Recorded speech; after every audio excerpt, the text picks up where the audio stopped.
Бүгүн Каракол шаарында Ысык Көл облусунда туризм секторуна жашыл технологияларды туруктуу өндүрүү жана керектүүнү киргизүү мүмкүнчүлүктөр деген аталыштагы тегерек стол болуп өттү.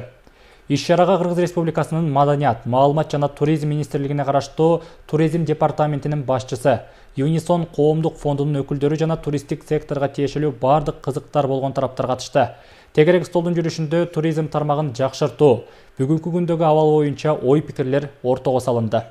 Ысык Көл облусундагы туризмдин учурдагы абалы жана аны өнүктүрүү үчүн эмне кылуу керектигин талкуулаган тегерек стол Каракол шаарында болуп өттү. Иш-чарага Кыргыз Республикасынын Маданият, Маалымат жана туризм министрлигине караштуу туризм департаментинин башчысы, министрдин орун басары, Юнисон коомдук фондунун өкүлдөрү жана туристтик секторго тиешелүү бардык кызыктар тараптардын өкүлдөрү катышты. Долбоордун негизги максаты өлкөнүн туризм секторундагы чакан жана орто ишканалар арасында өндүрүштүн жана керектөөнүн көлөмүн жакшыртуу болуп саналат.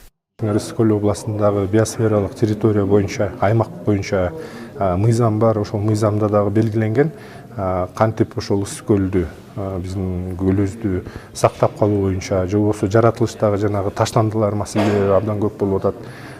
Негизинен эле ушул алып барып аткан долбоорубуздун максаты бүгүнкү күндө биз ойлойбуз, бир жана жогоруда айткандай жылдан жылдап келип аткан туристтердин агымы чоңоюп атпайбы? Ошонун агым чоңойгон сайын бизге ошол ошончолук биздин жаратылышыбызга басым болуп атат да. Ошол басымды азайтып же болбосо токтотуу биздин максат да.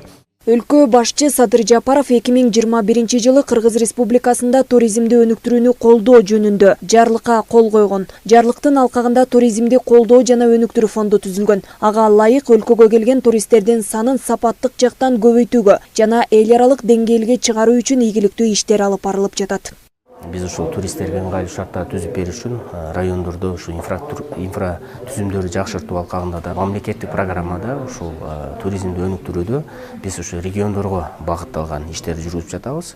Мунун баары, мен ойлойм, келечекте ушул туристтерге толугу менен шарттар түзүп беребиз деген бир жакшы ишенич бар. Андан тышкары ушул элдерге түшүндүрүү иштерин жүргүзөбүз. Туристтерге кандай мамиле жасаш керек? Ар бир областтарда ушундай окутуу иштерин жүргүзүп жатабыз. Элементарно ушул Booking.com менен кантип пайдаланышты, кантип өздөрүнүн мейманканаларын ошол жерге регистрация кылышты, бир топ ушундай иштер жүргүзүп жатабыз. Белгилей кетсек, иш-чара Кыргызстандын туристтик тармагында электр кубаты жана ресурстардын натыйжалуулугун илгерилетүү долбоору тарабынан уюштурулган. Долбоор 2020 жылы экономика жана каржы министрлиги жана Кыргыз Республикасындагы туризм департаменти менен кызматташтыкта Европа биримдигинин Кыргыз Республикасындагы өкүлчүлүгү тарабынан колдоого алынган. Бүгүнкү күндө долбоор аркылуу 1300-дөн ашуун жеке ишкерлер окуудан өткөн. Анын ичинен 40тан ашык ишкерлер кызматташып, жаңы технологияларды колдонууга багыт алышкан.